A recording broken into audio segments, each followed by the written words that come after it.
Hi, this is Jade Hickey and we're reporting for Hbtv. We're here at Gun Hill. The trail begins with a short path leading you to a beautiful collection of different types of plants and trees. The trail then meets a set of steps uphill through the trees. This is the beginning of your uphill hike.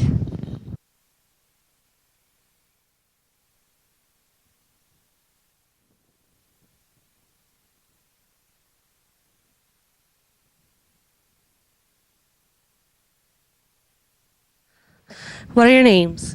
I'm Gerald I'm Grace Shaw. We're from Oyster Pond, Nova Scotia, in for a visit. Yeah, and it was beautiful up there. What do you think of the trail? It's something new. We've been to Harbour Britain many times in the past, but that was a good participation for today. Come back after supper and do it again. It was beautiful up there, it really was. Yes. A bit it's windy, great. but that's to be expected. We're in Newfoundland after all. Certainly a commanding view of Harbour Britain we've never seen before. Mostly at sea level.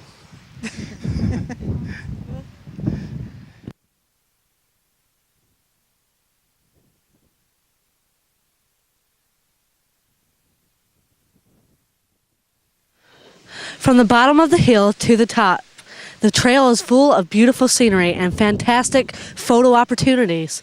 About one half of the trail is made up of sections of boardwalk, while the other half is made up of winding paths and embedded rocks. So there is something for everyone, whether you're just going up for the beautiful scenery or the experience and adventure of the uphill hike. Once you reach the top of the staircase, have a good look around. Already you're beginning to see the beautiful scenery that Newfoundland has to offer, and already you're starting to get the hint of that beautiful view. The trail offers many places for resting, with flat platforms between each set of stairs. At the very top, you are provided with a sitting area, giving you an opportunity to take in the fantastic 360-degree view. On one side, the whole town of Harbour Britain can be seen, and on the other, the surrounding vibrant green hills. The history of Gun Hill is quite intriguing. From approximately 1790 to the late 1800s, a fishing company called Newman and Company realized the opportunity for profit off the south coast of Newfoundland, near Harbour Britain and Hermitage, so a branch was created. During this time, Newman and Company cannons were positioned to protect the harbour during the war and from pirates. Okay. These cannons were fired at Gun Hill for target practice and to test accuracy. Amongst this already interesting history, the hill was also used as a community lookout point, watching for vessels coming in from Europe and schooners from the fishing grounds. This is Jade Hickey from Hbtv. I made it to the top. And now here comes the easy part, going down.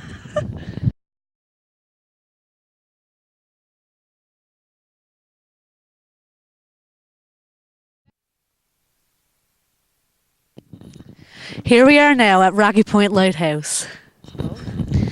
The lighthouse at the end of this trail was a great aid to navigators when it was built in 1873. Now the oldest on this coast, the lighthouse has seen many changes. The boats it has guided has changed from sails to motors and from wood to steel and fiberglass. The light has run in oil, acetylene gas, and now batteries. It is now fully automated and runs on solar power. Dave Drake, the last lighthouse keeper, left his post in 1995 after manning the light for nearly 30 years.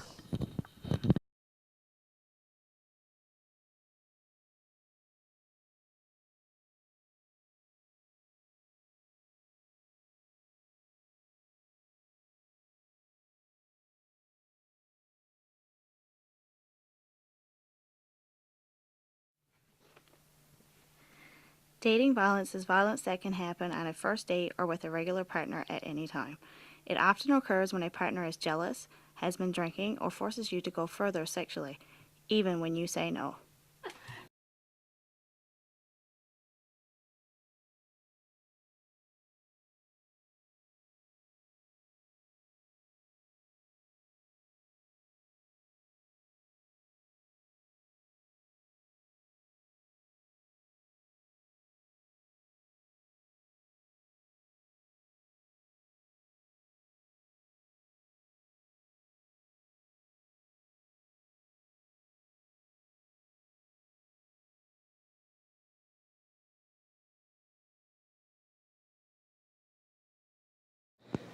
This is Astronaut with Hbtv. Today we were speaking with Gail Harris, who is an operator and early childhood educator at Building Blocks Quality Child Care Center in Hbtv. Good afternoon, Gail, and thank you for speaking with us. Good afternoon, Austin. Thank you very much for having me here today. First of all, I would like to ask you, what can you tell us about Building Blocks? Well, Building Blocks is a nonprofit daycare center that is located in St. Joseph's School. We've been very fortunate. We have a great partnership with the school. The Community Youth Network is the license holder. A little bit about Building Blocks. Well, we function on an emergent curriculum, and what that means is that we do our planning based on the children's ideas. And we believe that children learn through play, and we foster their development, physical, intellectual, emotional, language developments through providing opportunities for them to play and of course materials for them to explore so that they can develop in all those areas, having fun. How many children attend on a regular basis, and how many staff are employed? The number of children, well, we can only have 14 at any given time. We do provide service to more children than that. We have approximately 30 enrolled in the center, but like I said, only 14 at any given time. We have 4 staff employed, 2 full-time, with myself and Patricia Griffin, and 2 part-time, which is Peggy Hickey and Janice Rose. What are the times at the center, and give us an example of a typical day at Building Blocks? We open at 8 in the morning. A typical day would be the parent would drop the child off. They'd be greeted by our friendly staff. They'd have plenty of opportunity for play, and at around 9:30 we'd have a snack, morning snack. We try to get in an outdoor activity and free play outside, weather permitting. 11:30 they have a lunch. After that, around 12, shortly after 12, they have a quiet time for them to rest, nap if they need to.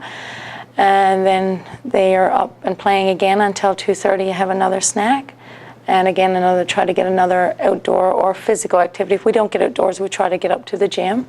The school's been very accommodating for us with that, and then usually everyone's picked up by 4:30. So what are the rates and times at the center?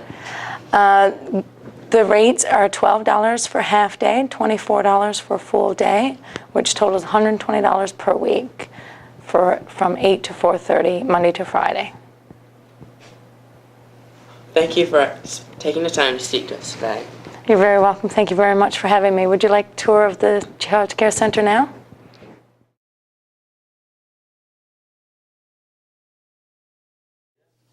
Here we are at Building Blocks. Gail, would you like to give us a tour? Sure. Welcome to Building Blocks.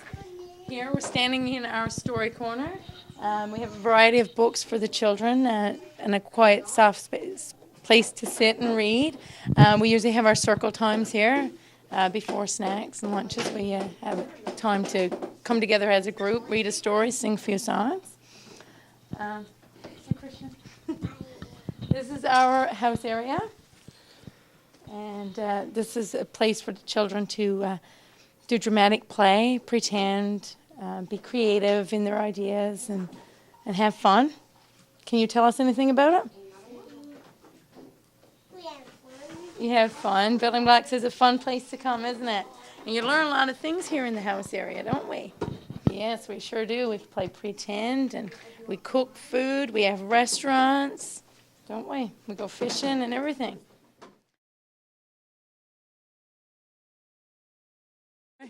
This is our arts and crafts area. This is our main staff, Patricia Griffin, and the children are making placemats, painting up some new placemats. Are you having fun, guys? Good job, Madison. Having fun? Next to the house area and the arts and crafts, we have our block area.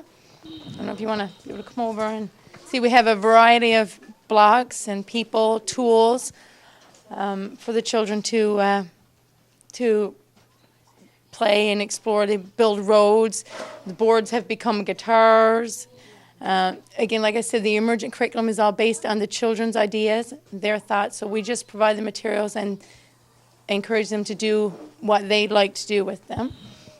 Over as far side, we have Sam playing in the water table. Hi, Sam. Are you having fun? Yeah. And tell us about what you're doing. Do you want to tell us about what you're doing? Hmm? Playing with the bubbles. The sand and water is a good place for their emotional development. It's very calming, soothing play. It can get active and more fun, can it, Sam, when we sometimes have water fights? Have we had water fights in daycare before? Was it fun? Did we learn anything? What did we learn when we were having water fights? We learned how to clean up a mess. And we learned to have a lot of fun. This is our music area. We have a wide variety of different musical instruments. We usually take them out at circle time sometimes, and if a child decides that we want to have a marching band, we'll have a marching band and go all around the center. We try to change up our science area, doing different experiments and activities, and give them different materials for them to explore, different textures and different materials. Okay. This is our puzzle area, a manipulative area. This enhances their fine motor skills. There's like beading and lacing, which enhances their motor skills, and also some smaller blocks.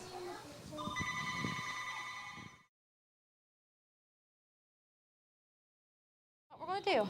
We're going to sing some songs. Sing some songs for you. We'll start off with Good Morning song. Good morning, good morning, good morning to you. Good morning, and how do you do? We're happy, we're happy, we're happy today. We're happy as we work and play. Bum ba dum bum ba dum bum ba dum bum bum bum ba dum bum ba dum bum bum. Good morning, everyone. So now we're going to sing our ABC songs. Do you guys know our ABCs? Of course we do. So let's start off.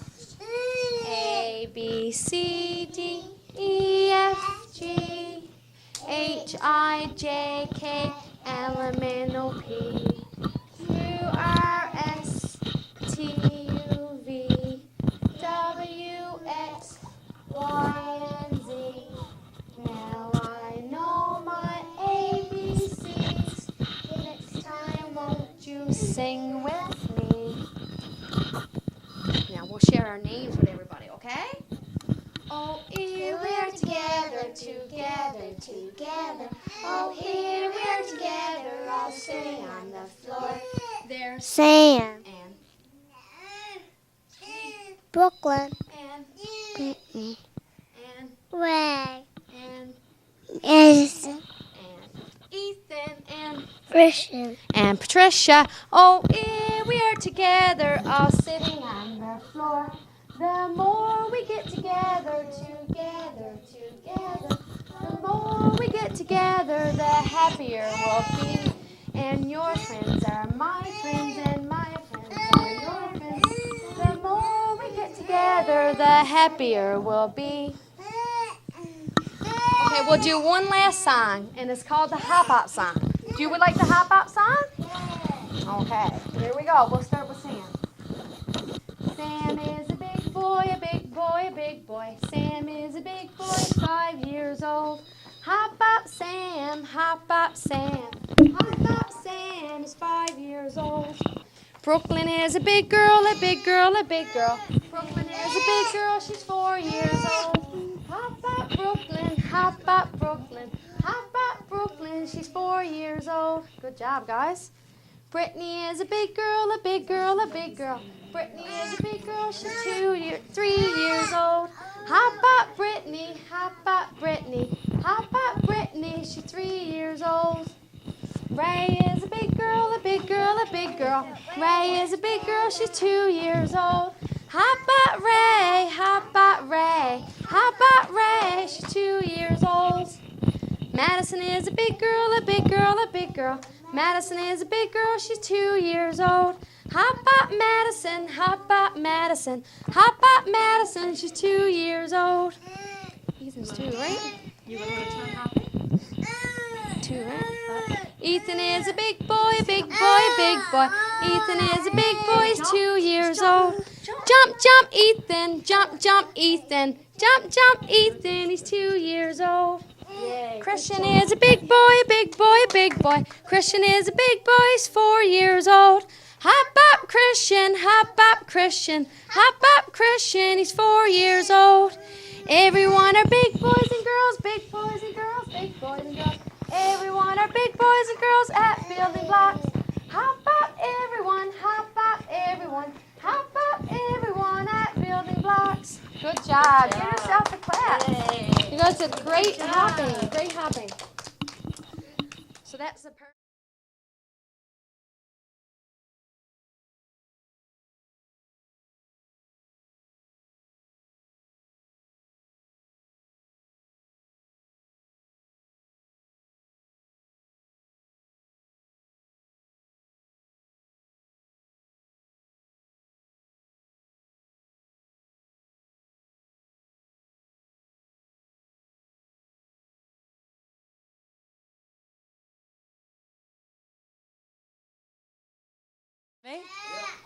Thank you very much for coming and having a tour with us today.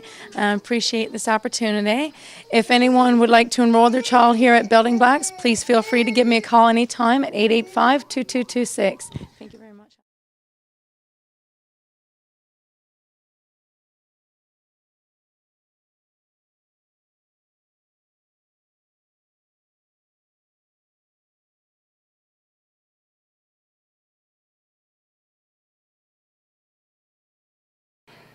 Did you know?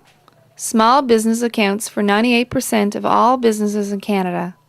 There are approximately 2.6 million people who are self-employed in Canada. Do you have what it takes to be an entrepreneur? Harbour Yes is the Coast Bay's ongoing entrepreneurship program for young people between the ages of 15 to 35 inclusive. For more information, please contact Tracy Carter, the Harbour Yes Coordinator, at 885-3040.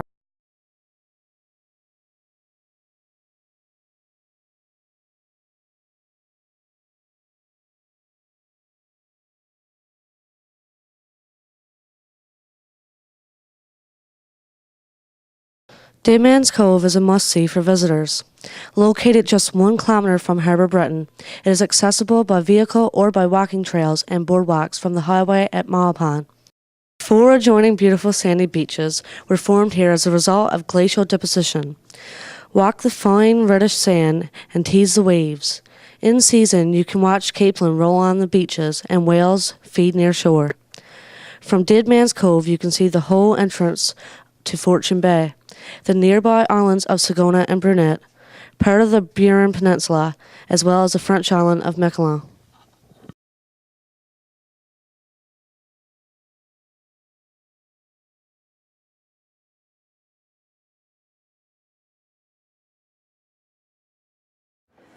Today we are speaking with John Wilcott with Youth Ventures for the Coast Bays region.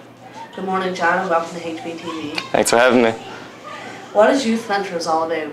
Well, Youth Ventures is a program funded by ACOA, CBDC, and the government of Newfoundland, and it helps students or helps youth start up and run their own business.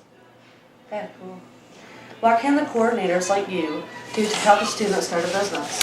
Well, if they don't have an idea, we can help with idea generation, help them come up with an idea. And if they already do have one, we can help them evaluate it and see if it'll work and just how to get it out there. We can help them create a business plan and help them with marketing and promotions and getting their business out there and advertising and financial training and resources. And we can also help them get a loan to get their business up and running. Youth Ventures have awards for youth annually. What are some of the awards that youth can receive? Yeah, there's quite a few awards that they give out. Some are high artistic achievement, outstanding service, high achievement in marketing, innovation, technology, there's a bunch, and of course Venture of the Year for the best venture province-wide. Youth Ventures has been very successful in helping out students. Can you tell one success story? Sure, there's one actually from in our region, Alexander Cox from Boxey. I met with him, and he took out a loan for $500 from the South Coast Community Business Development Corporation, and he bought his own lawnmower and weed whacker to start his own lawn care business. And I think he's made over $1,000 now, and he's paying back his loan, so he's doing very well. I would like to thank you for taking the time and talking to us here today. Thank you.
How was your summer vacation? It was really good. I loved the fun camp. I went to St. John's, and I'm still going to many places. I didn't go to hockey school, but I had the chance. But the summer has been great this year, and I love it so much. It's going pretty good, so it's not over yet, but I'm going to hockey school in August 27th. I'm going camp August 20th. My summer was really fun. I did lots of cool things. I met lots of cool new friends. My summer was really good, and I'm going on my summer vacation now in a few days, and I've been going to day camp every day, and summer's good. My summer was really amazing. I went to Splash and Putt, and yes I did, and me and my mom went to St. John's and we went shopping. But summer's not over yet, and the best part about it is we don't have school for a little while longer.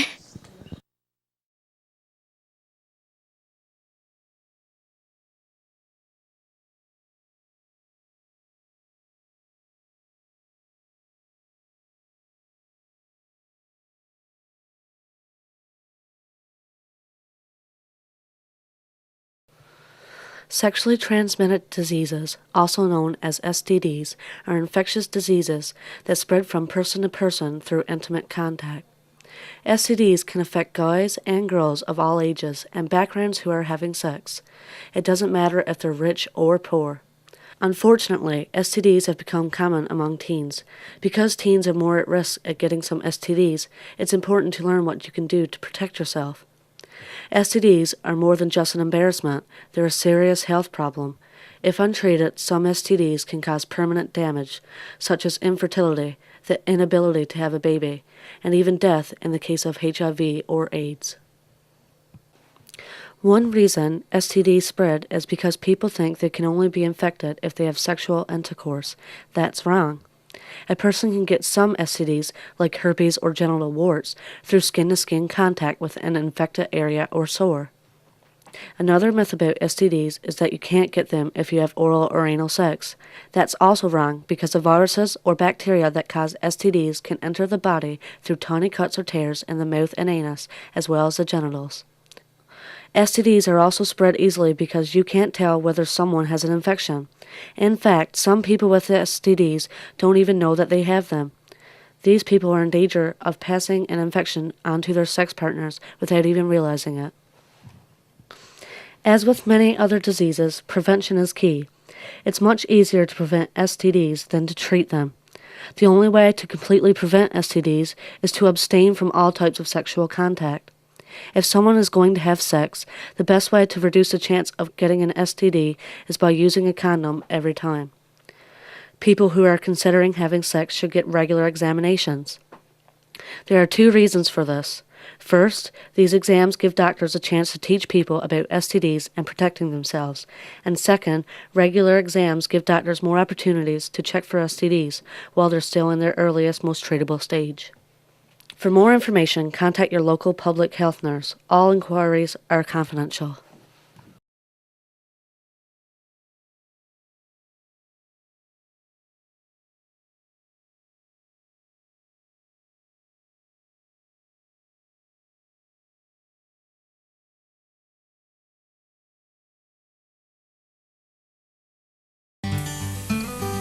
In 1497, explorer John Cabot came to Newfoundland and found a fish so plentiful it was said to have slowed the pace of his ship. But in the early 90s, the northern cod, which has sustained Newfoundland's economy over the last half millennium, was in critical condition. Fisheries Minister John Crosby announced the closure of the ground fishery in 1992, and the effect on Newfoundland's morale, economy, communities, and families was devastating. In all, 30,000 workers found themselves misplaced. In the decades since, Newfoundlanders have been forced to redefine themselves and find a new vision for their fishery.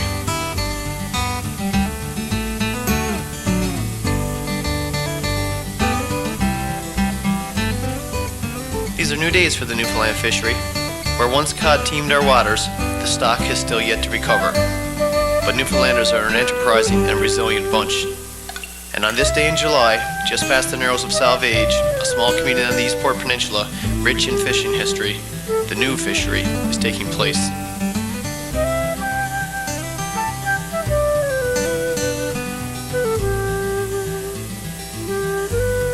Craig Penny is one of Newfoundland's survivors. He and his brother Roger, both inshore fishermen, are involved in any number of species. In a given summer, they fish capelin, lump, and lobster. This summer, they're trying something new, growing cod from a pen just minutes from their stage.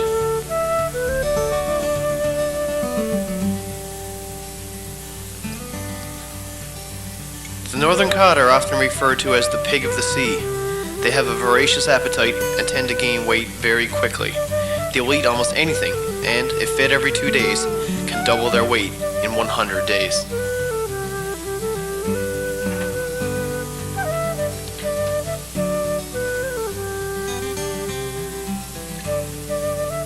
On one of the coldest days of a young winter, it's time to harvest the cod. But the biting wind sweeping off the North Atlantic won't dampen these spirits. On harvest day, the cod look to have grown well.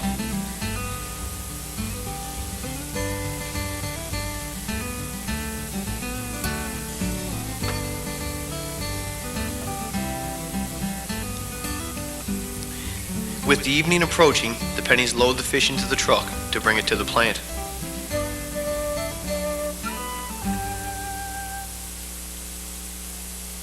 These cod, gorging themselves on a steady diet of feed throughout the summer, are swollen to twice their original size.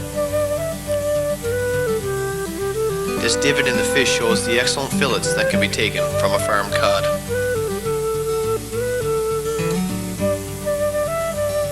Roger discusses the price for the fish with Alan Batcher, the plant manager for P. James and Sons in Salvage. Had they sold their catch in July, it would have fetched 85 cents a pound. Today, in the beginning of winter, they will receive $1.50 a pound.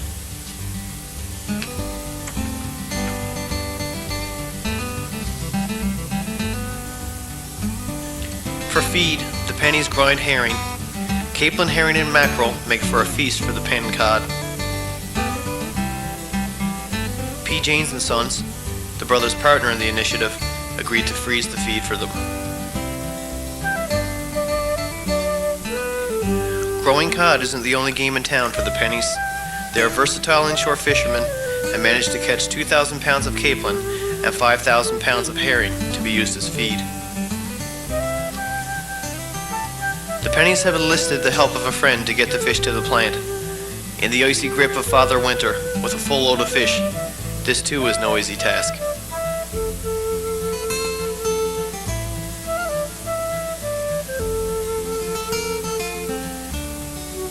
The fish is taken to the plant, loaded to the conveyor belt, washed, and gutted for sale.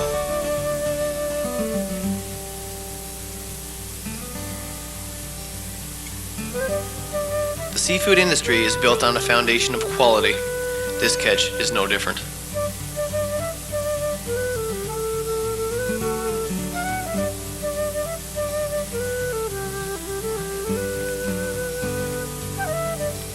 P. James and Sons have hopes that cod farming will grow in the area and expand the operating season of the plant.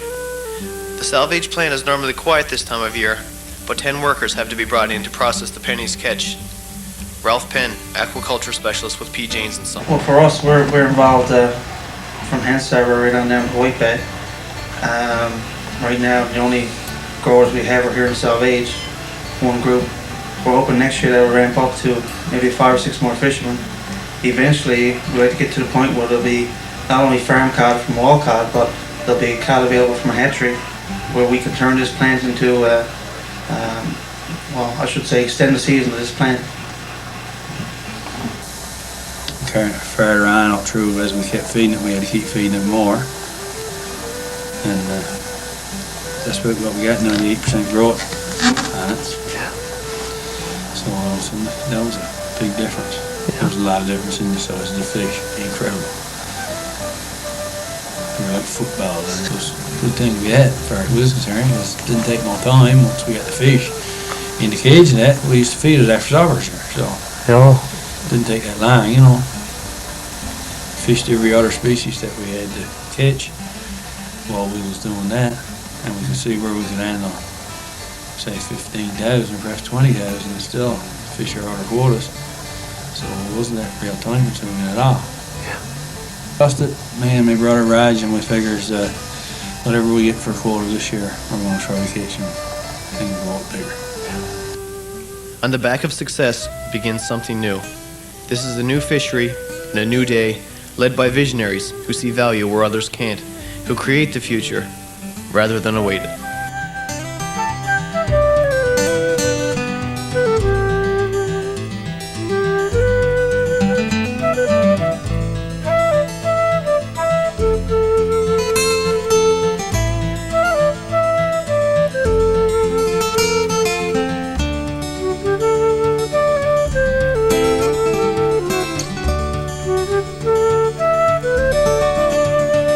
Bye.